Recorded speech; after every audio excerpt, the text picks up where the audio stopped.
Medina যাইতে পারলাম না, মদিনা দেখিতে পারলাম না, মদিনা যাইতে পারলাম না, মদিনা দেখিতে পারলাম না। মদিনার নাম কত মধু,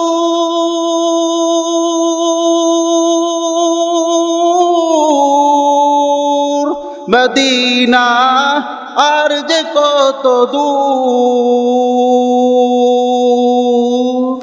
আল্লাহ পাক রব্বুল আলামিন দুনিয়ার বুকে প্রত্যেক জামানার সময় আল্লাহ রব্বুল আলামিন নবী রাসূল পাঠিয়েছেন।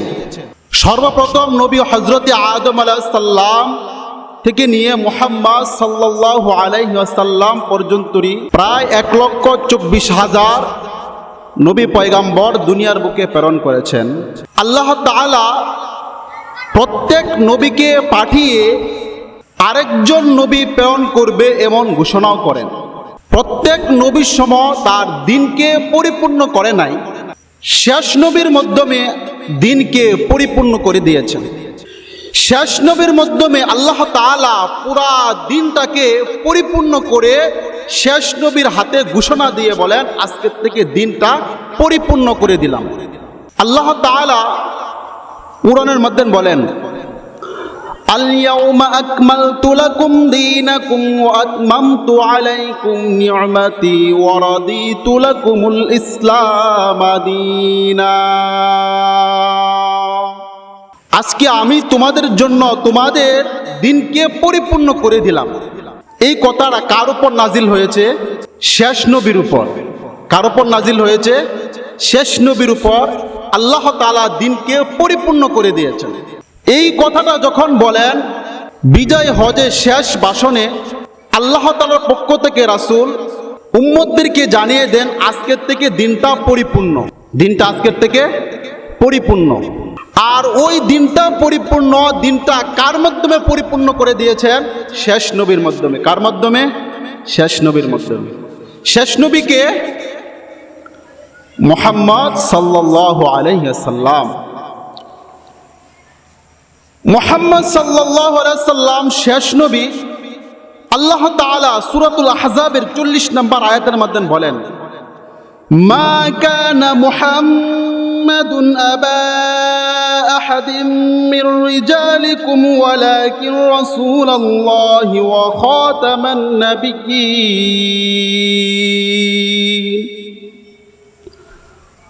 আল্লাহ তাআলা বলেন, হে মুমিনগণ, মুহাম্মদ তোমাদের কারো পিতা নয়, মুহাম্মদ হলেন একজন নবী, আমার পক্ষ থেকে রাসূল। আর শুধু রাসূল নয়, ওয়া খাতামান নাবিয়্যিন, তিনি শেষ নবী। কি নবী?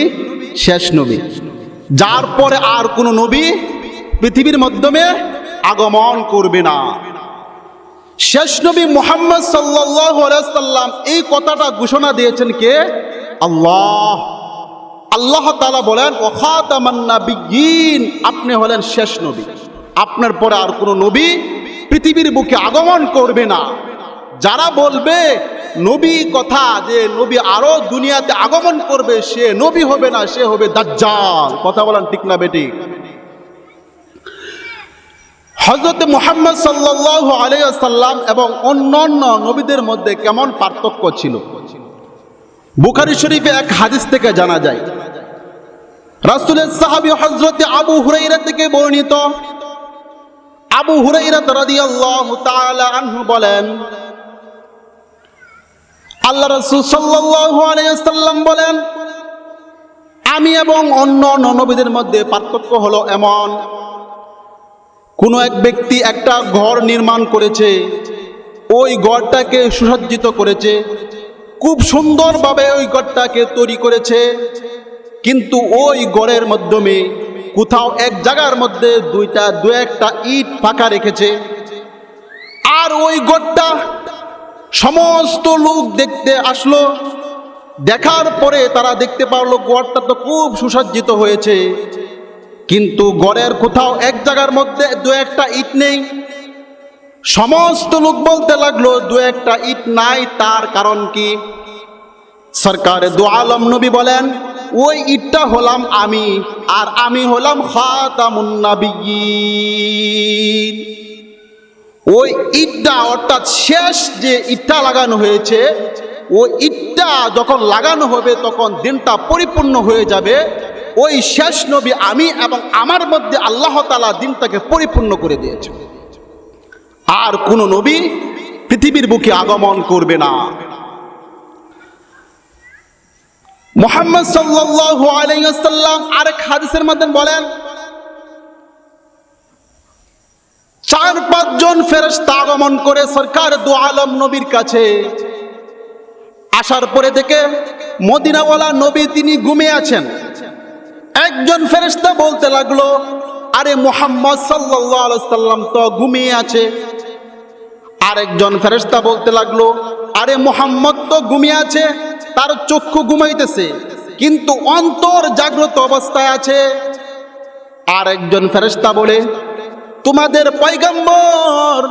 তোমাদের পয়গম্বর রাসূলুল্লাহ সাল্লাল্লাহু আলাইহি সাল্লাম সম্পর্কে একটা উদাহরণ আছে, আমি কি তোমাদের উদাহরণটা বলবো কিনা বলো? বাকি ফেরেশতারা বলতে লাগলো, তুমি মুহাম্মদ সাল্লাল্লাহু আলাইহি সাল্লাম সম্পর্কে কি উদাহরণ দাও, আমাদেরকে একটু বলো। তখন ফেরেশতা বলতে লাগলো, মুহাম্মদ সাল্লাল্লাহু আলাইহি সাল্লামের উদাহরণ হলো এমন যে কোনো এক ব্যক্তি একটা ঘর তৈরি করলো। ঘর তৈরি করার পরে দিয়ে ওই ঘরের মধ্যে কিছু খানার আয়োজন করলো। আরেকজন ব্যক্তিকে ওই খানার আয়োজনের মাধ্যমে আহ্বান করার জন্য পাঠিয়ে দিল।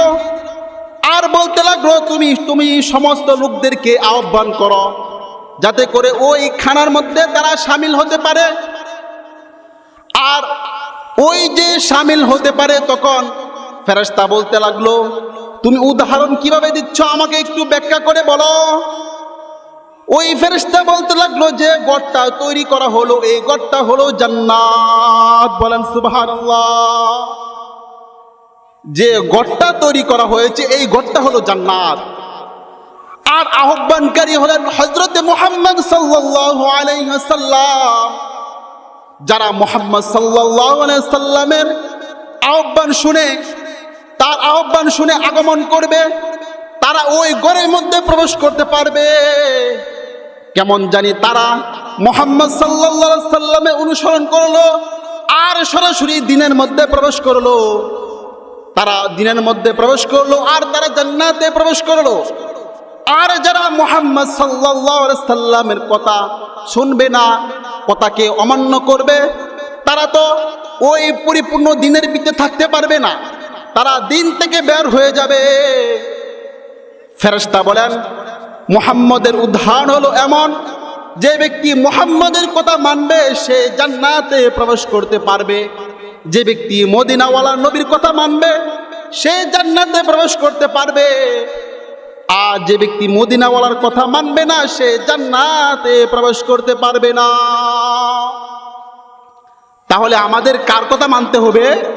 মুহাম্মদ সাল্লাল্লাহু আলাইহি সাল্লামকে ভালোবাসতে হবে, মুহাব্বত করতে হবে। যদি মুহাম্মদের মুহাব্বত, মদিনাওয়ালার নবী মুহাব্বত অন্তরের মধ্যে থাকে, আল্লাহ তাআলার ভালোবাসা পাওয়া যাবে, নবীর ভালোবাসা পাওয়া যাবে, আল্লাহ তাআলার ভালোবাসা পাওয়া যাবে। নবীকে মুহাব্বত করা স্বয়ং আল্লাহ তাআলাকে মুহাব্বত করা। নবীকে মুহাব্বত করা স্বয়ং আল্লাহ তাআলাকে মুহাব্বত করা।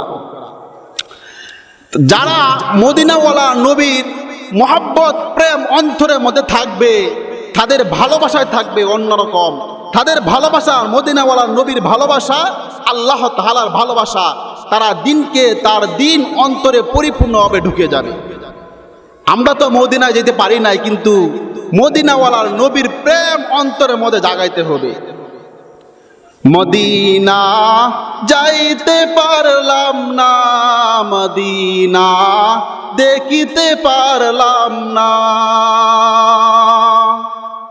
মদিনা যাইতে পারলাম না, মদিনা দেখিতে পারলাম না।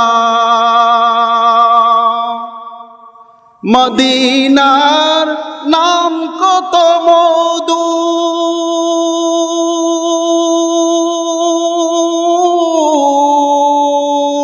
মদিনা আর যে কত দূর।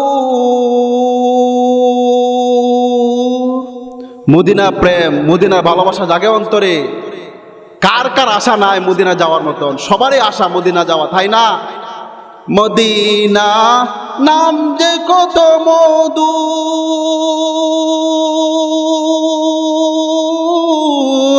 মদিনা আর যে কত দূর। সেই মদিনার পথের ধুলি আমি মাখতে পারলাম না, মদিনা যাইতে পারলাম না, মদিনা দেখতে পারলাম না। ওই মদিনাওয়ালার নবী, আল্লাহ তাআলা মদিনাওয়ালা নবীকে প্রেরণ করে সমস্ত সৃষ্টিজীব সকলের জন্য রহমত স্বরূপ প্রেরণ করে দিয়েছেন। আল্লাহ তাআলা কোরআনের মধ্যে বলেন, ওয়ামা আরসালনাকা ইল্লা রাহমাতাল লিল আলামিন। মুহাম্মদ সাল্লাল্লাহু আলাইহি সাল্লাম হলেন সমস্ত লোকের জন্য, সমস্ত সৃষ্টিজীবের জন্য রহমত স্বরূপ। তাহলে মুহাম্মদ সাল্লাল্লাহু আলাইহি সাল্লামকে ভালোবাসতে হবে কিনা বলেন? যারা মুহাম্মদ সাল্লাল্লাহু আলাইহি সাল্লামের বিরোধিতা করে তারা কি জান্নাতে যাবে না জাহান্নামে? জাহান্নামে। মুহাম্মদ সাল্লাল্লাহু আলাইহি সাল্লাম আরেক হাদিসের মধ্যে বলেন, ওয়া খাতামান নাবিয়্যিনা লা নাবিয়্যা বাদি। আমি হলাম শেষ নবী, আমার পর আর কোন নবী দুনিয়াতে আগমন করবে না। তাহলে যারা দুনিয়ার মধ্যে বলে নবীর পরে আবার নবী আসবে, তারা নবী হবে না দাজ্জাল হবে? দাজ্জাল। দেখবেন কিছু লোক তারা বলে নবী আবার দুনিয়াতে আগমন করেছে, আমরা হলাম নবী, অর্থাৎ গোলাম মুহাম্মদ কাদিয়ানী। মুহাম্মদের নাম যদি নবী হয়, আহম্মদ যদি নবী হয়, তাহলে গোলাম আহম্মদ নবী হবে না কেন বলেন? যারা ওই নবীকে ব্যঙ্গ করে, নবীকে কুরুক্তি করে বলে আমরা আবার নবী আগমন করবে, তারা নবী হবে না দাজ্জাল হবে? দাজ্জাল। নবী দুনিয়ার মধ্যে আর আগমন করবে না। যারা নবীর কথা মানবে, আল্লাহ তাআলার কথা মানবে, তারা সরাসরি জান্নাতে যাবে। বলেন ঠিক না বেঠিক? আর যদি কেউ শিরকি কাজ করে, আল্লাহ তাআলার সাথে শিরিক করবে, সে কখনো জান্নাতে যেতে পারবে না। আর যদি কোনো বান্দা আল্লাহ তাআলার সাথে শিরিক না করে সে ঈমান নিয়ে মৃত্যুবরণ করে সরাসরি সে জান্নাতে যাবে। বলেন সুবহানাল্লাহ। রাসূলুল্লাহ সাল্লাল্লাহু আলাইহি ওয়াসাল্লাম এক হাদিসের মধ্যে বলেন, আন্নাহু মান মাতা মিন উম্মতি লা ইশরিকু বিল্লাহি শাইআন দাখালাল জান্নাহ। রাসূলুল্লাহ সাল্লাল্লাহু আলাইহি ওয়াসাল্লাম বলেন, কয়েকজন ফেরেশতা আমার কাছে আগমন করে আমাকে খবর দেয় বা আমাকে সুসংবাদ দেয়, আন্নাহু মান মাতা মিন উম্মতি লা ইশরিকু বিল্লাহি শাইআন দাখালাল জান্নাহ। আপনার উম্মতের মধ্য থেকে যারা শিরিক না করবে তারা সরাসরি জান্নাতে যাবে। বলেন সুবহানাল্লাহ। তখন রাসূল বলেন, কুলতু ওয়া ইন জানা ওয়া ইন সারাকা। যদি ওই ব্যক্তি চুরি করে, জিনা করে, তো কি জান্নাতে যাবে? ক্বালা, ফেরেশতা বলে, ওয়া ইন জানা ওয়া ইন সারাকা। যদি সে চুরিও করে, জিনাও করে, তারপর সে জান্নাতে যাবে। বলেন সুবহানাল্লাহ। তাহলে যে ব্যক্তি শিরিক করে সে কি জান্নাতে যেতে পারবে? জান্নাতে যেতে পারবে না। শিরিক আল্লাহ তাআলার সাথে যে ব্যক্তি শিরিক করে সে তো জান্নাতে যেতেই পারবে না, জান্নাতে কোনো গানেই পাবে না। যারা বলে বর্তমানে যে আল্লাহর মুখ কয়েকটা, আল্লাহ কোন কথা বলে আমরা বুঝি না। সূরা নাসের মধ্যে বলে, কুল আউযু বিরাব্বিন নাস, মালিকিন নাস, ইলাহিন নাস। আল্লাহ বলছে নাসার জন্য নাস। সে কি আল্লাহর সাথে ভালো কথা বলছে না শিরকি কাজ করছে? শিরকি কাজ করছে, তার জন্য জান্নাত নাই।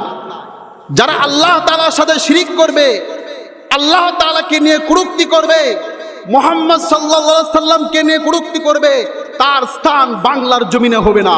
কথা বলেন ঠিক না বেঠিক? তার স্থান বাংলার জমিন নয়, বরং কোন পৃথিবীর মধ্যে তার স্থান থাকবে না। তার একমাত্র শাস্তি হলো তার গর্দান উড়িয়ে দেওয়া। যদি ইসলামী খেলাফত থাকতো তাহলে তার জন্য এক নাম্বার আইন থাকতো তার গর্দান উড়িয়ে দেওয়া। কিন্তু ইসলামী আইন নাই বিদায় তার জন্য শাস্তি হয় 2 বছর 1 বছর কারাদণ্ড। 1 বছর 2 বছর কারাদণ্ডের পরে কি করবে? আবার সে জেল থেকে বের হয়ে আবার এই কথা বলবে। ওই আবুল ফাবুল যা কথা বলে সে আগের মতো এইভাবে চলবে।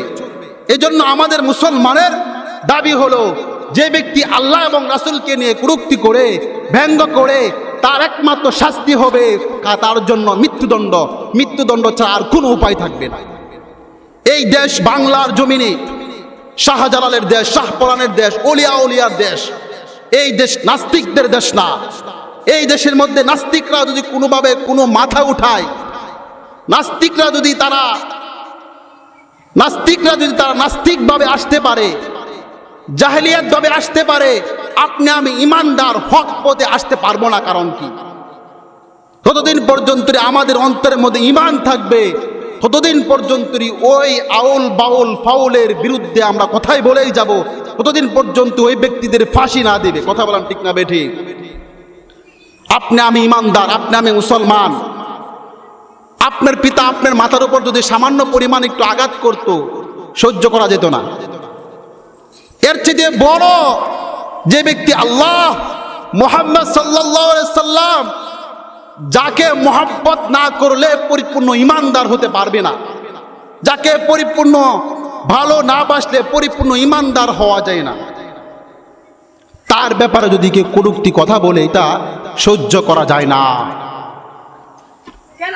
আপনি আমি হয়তো সহ্য করতেছি বসে বসে, কিন্তু যাদের ইমানের পাওয়ার, শহীদি তামান্না নিয়ে ঘুরে ইসলামের ব্যাপারে কোনো কটূক্তি কথা বলবে, ওই নাস্তিকরা তারা কখনো মাথা বাসে কোনো কথা বলতে পারবে না। যখনই সে ইসলাম বিরুদ্ধে কথা বলতে যাবে, তখনই মুসলমানের একমাত্র তার হাতিয়ার হলো তাকে আর গর্দান উড়িয়ে দেওয়া, অন্য কোনো আইন তার জন্য না। मोहब्बत का दावा तू आसा है करना,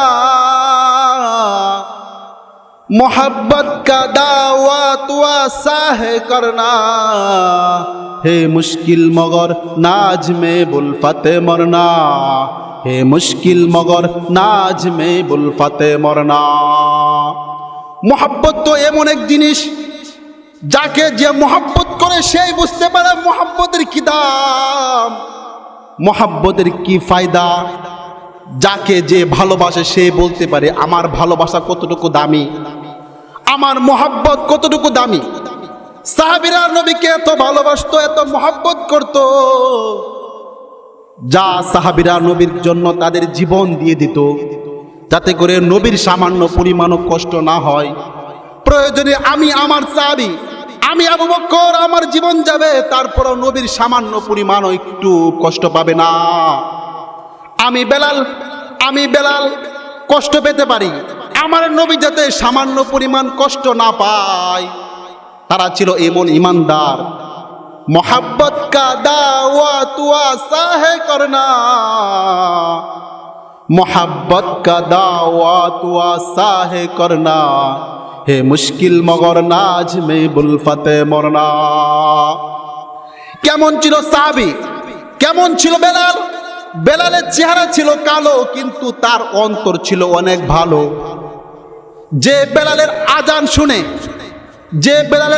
শুনে ওই আকাশের আসমানের ফেরেশতারাও তার আজানটাকে আল্লাহ তাআলার কানে পৌঁছিয়ে দেয়। কেমন সাহাবী ছিল হযরতে বেলাল, যে বেলালের আজান শুনে রাসূলুল্লাহ সাল্লাল্লাহু আলাইহি সাল্লাম নিজে ইমামতি করে। আর ওই বেলাল বলে, যে জায়গার মধ্যে আমার রাসূল নেই সেখানে আমি আজান দিতে পারবো না। আমি আজান দিলে আমার হাবিবে কিবরিয়া নবী মুহাম্মদুর রাসূলুল্লাহ সাল্লাল্লাহু আলাইহি সাল্লাম ইমামতি করে। তো আমি আজান দিলে আমার আজান শুনে আমার হাবিবে কিবরিয়া নবী মুহাম্মদুর রাসূলুল্লাহ সাল্লাল্লাহু আলাইহি সাল্লাম ইমামতি করাতো। আর এখন যেহেতু হাবিবে কিবরিয়া নবী নাই, আমি বেলাল আজান দিতে পারবো না, আজান দেওয়া আমার দ্বারা অসম্ভব। যখন সরকারে দু আলম নবী দুনিয়া থেকে বিদায় হয়ে যায়, তখন হযরতে বেলাল বলে আমি মদিনার মধ্যেও থাকবো না, আমি মদিনার মধ্যে থাকবো না। মানুষ মদিনার মধ্যে যায় নবীর ভালোবাসা পাওয়ার জন্য, মানুষ মদিনার মধ্যে যায় ভালোবাসা পাওয়ার জন্য, মানুষ মদিনার মধ্যে যায় ভালোবাসা পাওয়ার জন্য। আর হযরতে বেলাল বলে আমি মদিনায় থাকবো না, মদিনায় থাকবো না। সাহাবীরা জিজ্ঞাসা করে, বেলাল তুমি মদিনায় থাকবা না কারণ কি?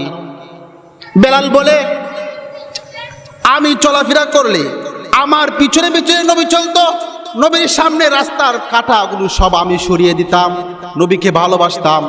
আমি আজান দিলে নবী আমার আজানের ইমামতি করত, আর যেহেতু নবী দুনিয়ার মধ্যে নাই আমি থাকবো না। অর্থাৎ এক পর্যায়ে বেলাল মদিনা থেকে বের হয়ে যায়।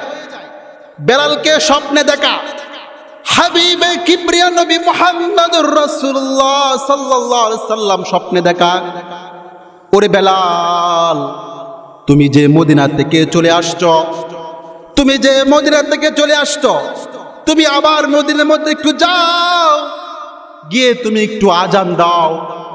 মদিনার লোকগুলো তোমার আজান শুনে তারা একটু শান্ত হবে, তাদের অন্তরের মধ্যে একটু শান্ত পাবে। বেলাল বলে না না সরকার, আমি মদিনায় যাব না, যে জায়গায় আপনি নাই আমি যাব না। যখন বেলালের স্বপ্ন ভেঙে যায়, ভাঙ্গার পরে বেলাল আবার মদিনার মধ্যে চলে আসতেছে। আসার পরে রাস্তা দিয়ে যখন চলে আসে, আর সমস্ত মদিনার ছোট ছোট বাচ্চারা তারা আনন্দ উল্লাস করতেছে আর বলতেছে, তাদের পিতামাতাদেরকে বলতেছে, ও আমার পিতামাতা, ও আব্বু আম্মু, বেলাল যেহেতু মদিনার মধ্যে আসতেছে, মনে হয় নবীও আবার আসবে, মনে হয় নবীও আবার দুনিয়াতে আসবে, মনে হয় নবীও আবার দুনিয়াতে আগমন করবে। যেহেতু বেলাল মদিনার মধ্যে আগমন করতেছে, বেলাল এক পর্যায়ে মদিনার মধ্যে আগমন করার পরে দিয়ে যখন আজানের সময় হয়, সমস্ত সাহাবায়ে কেরাম বলতেছে, বেলাল তোমার আজান শুনে আমরা একটু মনের মধ্যে শান্ত পাবো, আমাদের মনের মধ্যে একটু শান্তি আসবে, তুমি যদি একটু আজান দাও। আবু বকর বেলালের কাছে বারবার পীড়াপড়ি করে, ও বেলাল তুমি একটু আজান দাও, তোমার আজান আমরা শুনতে চাই। হযরতে ওমর বেলালের কাছে আবেদন করে, বেলাল তুমি একটু আজান দাও, তোমার আজানটা একটু শুনতে চাই আমরা। বেলাল বলে না না, আমি আজান দিতে পারবো না, আমি যদি আজান দেই আমার আজানের পরে আমার হাবিব এসে নামাজ পড়াইতো, কিন্তু আমি আজান দিলে কে আসবে নামাজ পড়াইতে? আমি যদি আজান দেই আমার আজানের পরে আমার হাবিবে কিবরিয়া নবী মুহাম্মাদুর রাসূলুল্লাহ সাল্লাল্লাহু আলাইহি সাল্লাম তো আসবে না, আমি আজান দিতে পারবো না। কেমন ভালোবাসা ছিল বেলালের! তার চেহারা ছিল অত্যন্ত কালো, কিন্তু ভিতরে ছিল পুরাটাই আলো, ভিতরে ছিল পুরাটাই আলো। আর আমাদের বর্তমান যুগে চেহারা তাকে পরিপূর্ণ সাদা, কিন্তু ভিতরে তাকে পরিপূর্ণ কালো। কথা বলেন ঠিক না বেঠে? চেহারা তাকে অত্যন্ত সুন্দর, কিন্তু ভিতরে তাকে পুরাটাই কালো, একদম কালো। না হয়ে মুসলমানের ঘরে জন্মগ্রহণ করে নবীর একজন সাহাবী হয়ে কিভাবে রাসূলের ব্যাপারে কুরুক্তিমূলক কথা বলেন ঠিক না বেটি? চেহারা একদম সুন্দর, কিন্তু ভিতরে পুরাটাই কালো হয়ে গেছে। আর বেলালের কেমন চেহারা ছিল আর ভিতরে কেমন! বেলাল বলে না না, আমি আজান দিব না। সাহাবীরা বলে, রাসূলের দুইজন নাতি আছে, হযরতে হাসান এবং হুসাইন, তারা যদি বেলালের কাছে একটু পীড়াপিড়ি করে, তার নাতি দুইজন তারা যদি একটু বেলালের কাছে বলে, তাহলে হতে পারে বেলাল আজান দিবে। কেননা রাসূলের দুই নাতি হাসান এবং হুসাইনের চেহারাটা একটু রাসূলের আকৃতি ছিল। হুসাইনের চেহারাটা একটু রাসূলের আকৃতি ছিল, তার ওই ভ্রু ছিল রাসূলের আকৃতি, কেননা রাসূলের কিছু আকৃতি ওই হুসাইনের চেহারার মধ্যে ছিল। তখন হুসাইন, হাসান এবং হুসাইন তারা বলতে লাগলো, ও হযরত বেলাল, তুমি তো ছিলে আমার নানার একমাত্র আশেক সাহাবী, তুমি তো ছিলে আমার নানার একমাত্র মুয়াজ্জিন। আর তুমি আজান দেওয়ার পরে আমার নানা ইমামতি করত। সমস্ত মক্কা মদিনার সমস্ত বাসিরা লোকেরা তোমার আজানের অপেক্ষায় আছে, একটু তুমি যদি আজান দাও আমাদের মনটা শান্ত হবে, আমাদের হৃদয়টা একটু শান্ত হবে, তুমি আজান দাও, আজান দাও। হযরতে বেলাল চিন্তা করে, আরে রাসূলের দুই নাতি হাসান এবং হুসাইন আমার কাছে বারবার পিরাপিরি করতেছে, ওই রাসূলকে যেভাবে মোহাব্বত করি তার নাতিনদেরকে এভাবে আমি মোহাব্বত করি, তার কথাটা আমি কিভাবে অমান্য করি। হযরতে বেলাল আজান দেওয়া শুরু করতে লাগলো, আজান দেওয়া শুরু করতে লাগলো। যখন আশহাদু আন্না মুহাম্মাদুর রাসূলুল্লাহ বলতে লাগলো, হযরতে বেলাল আর কোনো কিছুই বলতে পারে না। এটা ছিল রাসূলের আশেক সাহাবীর ভালোবাসা, এটা ছিল রাসূলের মুহাব্বত, রাসূলের ভালোবাসা। রাসূলের ভালোবাসা, রাসূলের মুহাব্বত থাকলে এমন সাহাবী হওয়া যায়, রাসূলের ভালোবাসা থাকলে এমন রাসূলের আশেক হওয়া যায়, রাসূলের ভালোবাসা থাকলে পরিপূর্ণ ইমানদার হওয়া যায়। কথা বলার ঠিক না বেটি? তাহলে রাসূলের ভালোবাসা, রাসূলের মুহাব্বত আপনি আমার অন্তরে যদি নিয়ে আসি, তাহলে আশা করা যায় আপনি আমি একজন খাঁটি ইমানদার হতে পারবো। আর যেখানেই রাসূল এবং আল্লাহকে নিয়ে কেউ কুরুক্তি কথা বলবে, তার ব্যাপারে তার বিরুদ্ধে আপনি আমি দাঁড়িয়ে যেতে পারবো। কথা বলেন ঠিক না বেঠিক? কেননা বাংলার জমিনে নাস্তিকদের আর কোনো ঠাঁই থাকবে না। নাস্তিকদের কোনো ঠাঁই দেওয়া যাবে? নাস্তিকদের কোনো বিষয়ে, নাস্তিকরা 16 বছর অনেক কিছু করেছে, এই জন্য বর্তমানে নাস্তিকদের দিন শেষ। উলামায়ে কেরামের বাংলাদেশ, উলামায়ে কেরাম যেখানে থাকবে সেখানে নাস্তিকদের কোনো আশ্রয় থাকবে না। কথা বলেন ঠিক না বেঠিক? আমরাও চাই এটা, যে বাংলার এবং পৃথিবীর মাধ্যমে আল্লাহ এবং রাসূলকে নিয়ে যে ব্যক্তি কুরুক্তি কথা বলবে, তার ব্যাপারে রাষ্ট্রীয়ভাবে তার ব্যাপারে সরাসরি ফাঁসি দিতে হবে। শুধু এভাবে না, প্রকাশ্যভাবে সমস্ত মুসলমানের সামনে দাঁড়িয়ে তাকে ফাঁসি দিতে হবে, যাতে মুসলমান বুঝতে পারে এবং অন্য অন্য ব্যক্তিরা বুঝতে পারে যে আল্লাহ এবং রাসূলকে, মুমিনের রাসূল এবং ভালোবাসার মহব্বতের ব্যক্তিদেরকে নিয়ে যারা কুরুক্তি কথা বলে, তাদের ব্যাপারে ফায়সালা একটাই, যে তার গর্দান উড়িয়ে দেওয়া। কথা বলেন ঠিক না বেঠিক? আল্লাহ তাআলা আমাদের সকলকে পরিপূর্ণভাবে ঈমান নিয়ে মৃত্যুবরণ করার তৌফিক দান